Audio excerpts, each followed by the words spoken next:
Hello YouTube, it has been a while. It's been a very hectic 6 months and I will get to why and the reason for the absence and all of that a little bit later in the video, but first we're getting back to gardening.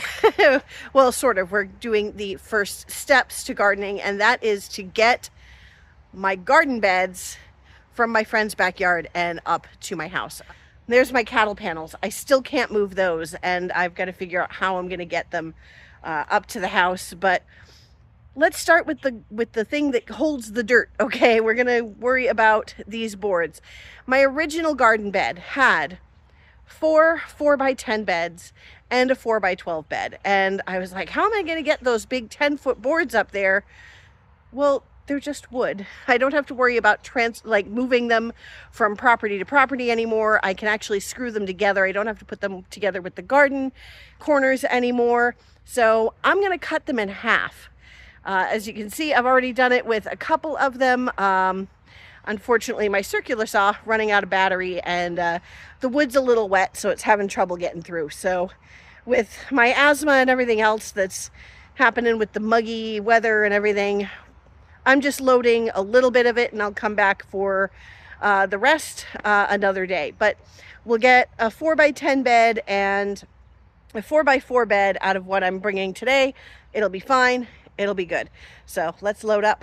Unfortunately, I do not have a tripod or anything like that, so I don't know what I can set this on to show any of the action, but I'll show you when I get it loaded up in the car.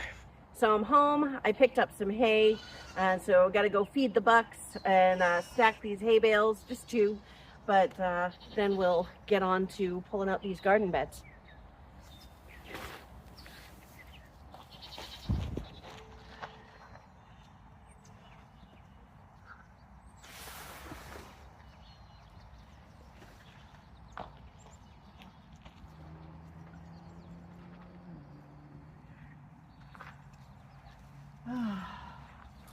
While I was there, I harvested a bunch of willow, so I'm gonna go put those in some water. I tried to grow willow trees last year, but my dog and the neighbor's dog destroyed all of my willow branches. So this year, fingers crossed, I can keep them away. So if you guys have been following since 2021, you remember my original garden at my apartment, where I started this channel, where I started my gardening journey, got into homesteading, and wound up here. And if you remember, I was all excited. I loved that garden. I built it all up from nothing in a side yard of my apartment, and then the landlord sold the building and I had to move. Well, I took all the boards from the garden, stacked them into my friend's backyard, and they've been sitting there since fall of 2021. So they've held up pretty well. Time to put the garden back together. I didn't get all of the boards. I can't fit them in this car because some of them are 10 feet and 12 feet. So this is one of the 10-foot boards. I had to cut them in half. I can just put them back together because now I don't have to use the concrete garden corners anymore, because this doesn't need to be a portable garden. This is permanent. So I get to screw them together, fill them in, and we get to start planting. So I'll see you in a minute, and then I'll explain why I'm in a blue Subaru and not my SUV anymore.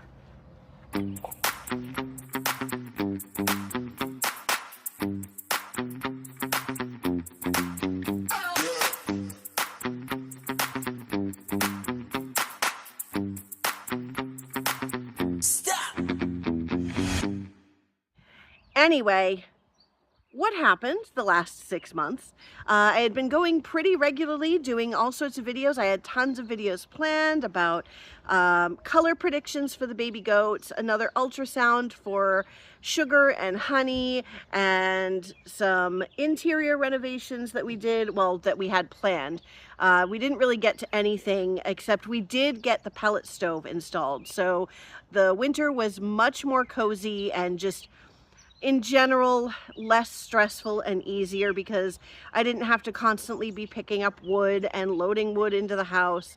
I didn't get to buy a large load of pellets ahead of time like I'd like to and like I will this year, so I was picking up a few at a time at Home Depot, but bringing in one 40-pound bag of pellets a day and dumping it in was way better than having to constantly be bringing in armloads of wood and feeding it and having to get up in the middle of the night to feed it. It was just fill the hopper, set the pellet stove. Mwah. It was perfect. Well, the one thing is that we had to keep our bedroom doors open so the heat could circulate in, but other than that, it was a pretty great winter having that pellet stove. We're getting ready to do the kitchen. Very exciting. I just scored off of Facebook a free washer and dryer. So pretty soon, no more laundromat. The only thing we need to do is have somebody in to run the PEX and do the hookups. So I've only got to run like 3 or 4 feet of PEX and then have a washer dryer hookup. We've already got the standpipe in there and the vent and all of that is just ready to be just plugged into. So I'm really excited for that. I picked that up on Sunday. And so no more laundromat.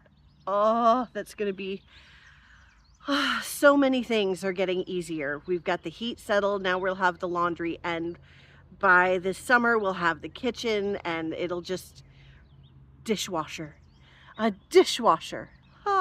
Modern conveniences in a homesteading life. This is why, as much as I love Little House on the Prairie, I don't think I could hack it.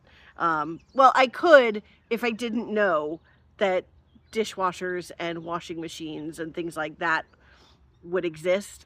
I'd be sitting there just going, I want. But, you know, for now, I'm hand washing everything and going to the laundromat, and that's better than beating stuff against a rock. So I'll take it. I'll take it. But I'm a modern homesteader, not a Little House on the Prairie homesteader. I like my internet and my modern conveniences because it just makes life so much easier, and it gives you more time to do the things you want to do, like play with baby goats, which I'm getting to. Because the last video I did was we ultrasounded Corey and we ultrasounded Holly. And Corey had a single and Holly had triplets from what we could guess on the ultrasound. So I'll let you know very soon how accurate that was. Anyway, so I was going pretty well there for a while. I was putting out videos fairly consistently, and I had all that content planned, and then I had a car accident, and I am okay. I had some back pain for a while, and physical therapy really helped that, and I had an injury to my wrist that took a bit more time and effort to heal, and it's mostly better. I don't need surgery on it, and I've graduated out of occupational therapy now, so that is a plus. But it's still kind of swollen, and it gets sore and all of that. So I'm supposed to rest it, and I don't know how I do that with everything that I do. And that's not just the animals and the goats, but it's work. So we'll have to see how that goes. But we did some steroid injections and, you know, some occupational therapy, and, you know, that's fine. But what really kind of threw me for a loop, set me back, made me have to try to work harder now this spring when I need to be doing so many other things, is that the car was a total loss. Basically what happened was I was stopped in the road waiting for a tractor trailer to pull out. And so they're maneuvering out across both lanes of traffic, trying to pull out. It's about 8 o'clock, so it's dark, but the truck is white. My headlights are illuminating the whole giant truck right in front of me. My brake lights are on, all of that. There is a half a mile of straight road behind me. So there's all the visibility in the world.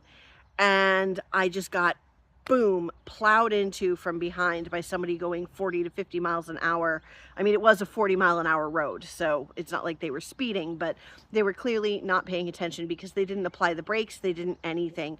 And I'm lucky that I didn't hit my head, and the worst injury that I got was some back pain and the wrist. The other person was okay too. They were able to get up and walk and all of that, and that's important. And we're still kind of working through the legalities of that. But that is why you saw that blue Subaru over there instead of trusty old Bolt, my CRV that has carried so much for this house. I mean, like 100 pallets. All the flooring, the stove, the cabinets, the countertops, all the wood, the playscape for the baby goats. It took me to Virginia twice for Homesteaders of America. It got me to New York a few times. You know, I mean, I've done a lot in that car, and I'm really sad I didn't get to see it get to 200,000 miles. We were about 185,000, and it was such a great car, and I'm gonna miss it. But now I have my Subaru. We're calling it Deep Blue. I don't know why, but I named it after the great white shark, because she just lives forever. So hopefully this car lasts me a while. It's a Subaru, so if it doesn't go 300,000 miles, I will be very sad. So we're just gonna try to take care of her. But today she moved garden beds and hay bales, and she's been moving hay bales for a couple of weeks, and goat feed and chicken feed, and yeah, she's gonna be a good car. She's gonna be a good car. Yeah, so with all of that, I lost time from work, and then when I could go back to work, it was kind of limited in what I could do because of my hand.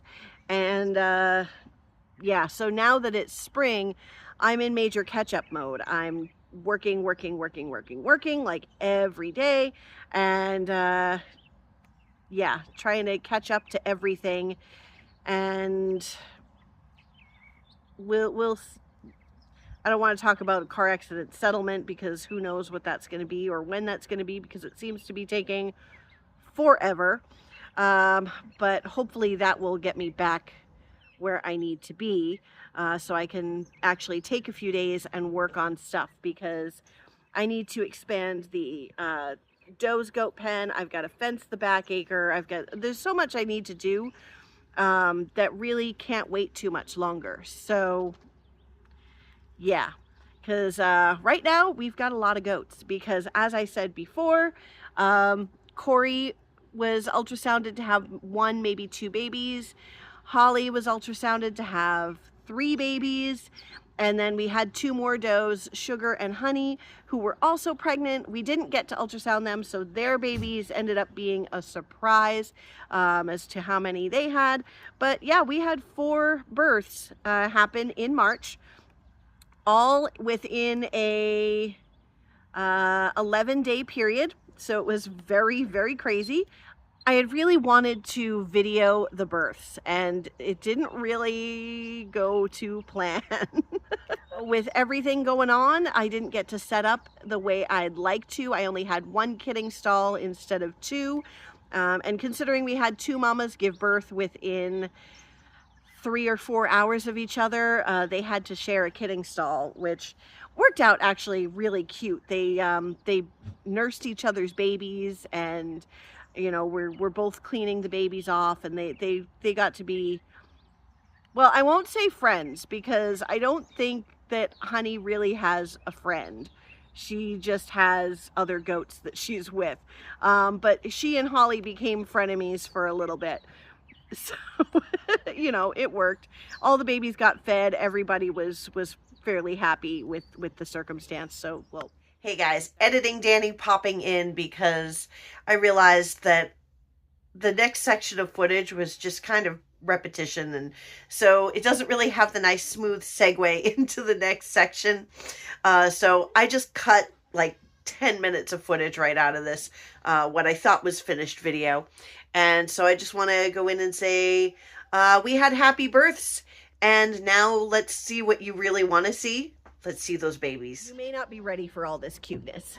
Do you remember this girl? This is Stella's baby from last year. This is Mirabelle, who is getting all grown up. They're almost a year old now, but this is baby number 1. This was our first baby out. This is Parsley. Hi, Parsley. She's a very sweet, affectionate baby. She is already 9 weeks old. This is Corey's baby. And she did indeed only have one big doeling, and she is beautiful. She's a rebel baby, and so she is a Chamizet. Hi, I know. Oh, look at you. You're so cute. She is a Chamizet with extensive white like mama. She's got nice stretchy dairy skin. She's got a nice brisket. Oh, look at that. She is just, she wants all the affection all the time. She's not a bottle baby or anything. I'm not mama. Yeah. Oh, I totally mama. Because look at, also, you've got Cleo. Look at Cleo. Hi, Cleo girl. Hi, Cleo girl. That's Stella's other baby from last year. I'm excited because they're going to get bred this fall and have their first babies next spring. So that's awesome. Let's see, second baby. We've got to go hunt for him. So baby number 2 here is Reggie. Hi, Reggie. He's Holly's baby. Oh, goodness. You're so cute, little nibbler. He is also a Chamizet, but if you look at his face and his boots here, you can also tell he is a chocolate like mama. And speaking of chocolate, this little girl, filming baby goats is really hard, you guys. Oh my goodness. But this is Deedlit, and Deedlit is Reggie's little sister, and there's their mama Holly. Hi, Holly. Hi, Holly. Yes, you are such a sweet girl. And Deedlit, oh my goodness, she's so cute. Hi, Dee Dee. Next up, we have Honey's Buckling. We call him Teddy because he was just this little teddy bear. And oh my God, he is such a boy. He loves the ladies already, and it's about time for him to get a band, let me tell you. And then we have this little guy. This is the one that caused all the difficulty coming out of Mama Sugar, and that is why we call him Trouble. But look at him. He's too cute. Like, come on. He's so handsome. And then we have sweet little girl that came out right after, and Sugar's like, hey, what you doing? Why are you pointing that at my baby? She's still a little on the shy side.